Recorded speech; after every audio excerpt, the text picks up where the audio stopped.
Lagos, Nigeria. Uwaila Vera Omozuwa was studying microbiology at university in Nigeria's Benin city, but her passion was theology.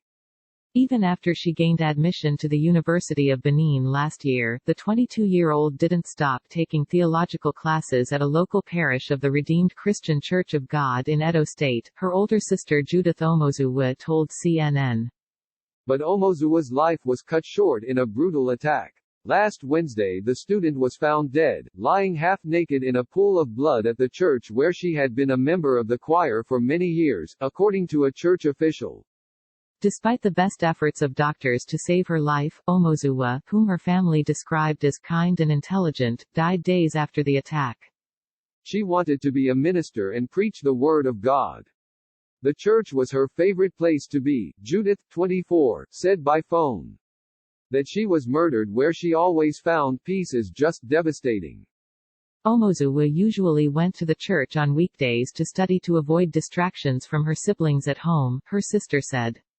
The student went more regularly in recent months as her university was one of the dozens shuttered by authorities as part of measures to halt the coronavirus pandemic in Nigeria.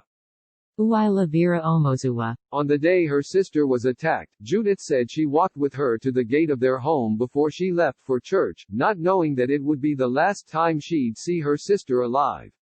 Uwa complained that we made a lot of noise at home watching TV and it was getting worse now that everyone is at home. That day she was wearing one of my clothes and I was teasing her. She said that is what sisters do. A man has been arrested in connection with Omozuwa's death and police say forensics show that she'd been hit on the head with a fire extinguisher found at the scene.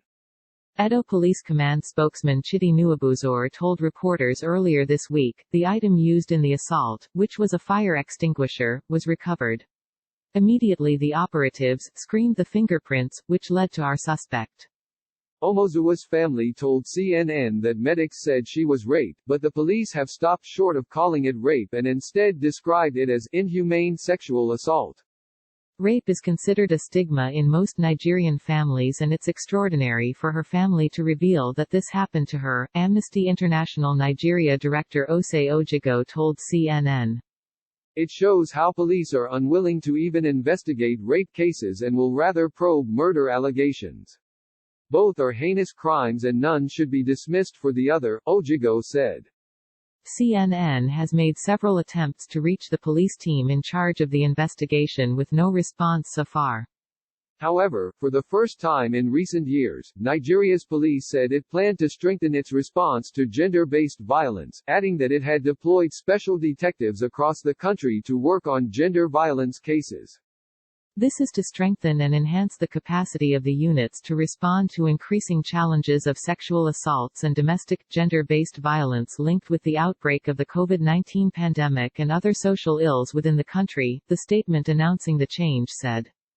The force is also calling on citizens to come forward with information that could assist them in ongoing probes of sexual assault and domestic violence cases in the country, Nigeria police spokesman Frank Mba said in the statement.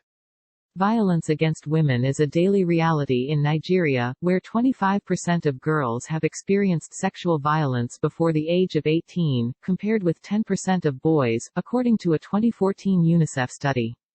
Uwaila Vera Omozuwa. Omozuwa's death is part of a recent spate of violence involving young women in Nigeria, and the killing has become a rallying cry as women call on authorities to tackle gender-based violence in the West African nation. A group of university students marched to the police station in Benin City in protest on Tuesday, and Nigerians have been using the twin hashtags #JusticeForUWA and #SayNoToRapists to speak out against violence against women and girls. Police say they have 11 suspects in custody in connection with the recent alleged gang rape of a 12-year-old girl, according to local media reports.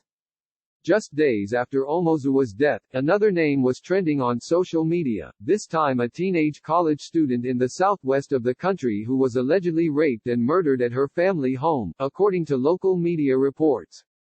Nigeria's President Muhammadu Buhari called Omozuwa's killing a barbaric act in a tweet on Tuesday and offered his deepest condolences to friends and the victim's family.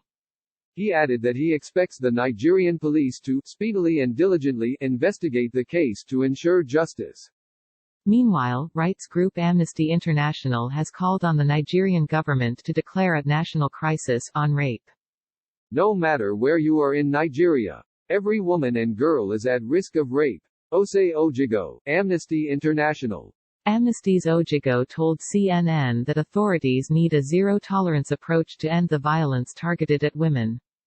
No matter where you are in Nigeria, in the north or south, in the city or rural, Christian or Muslim, every woman and girl is at risk of rape. Nowhere is safe or immune to this violent crime against women, Ojigo said.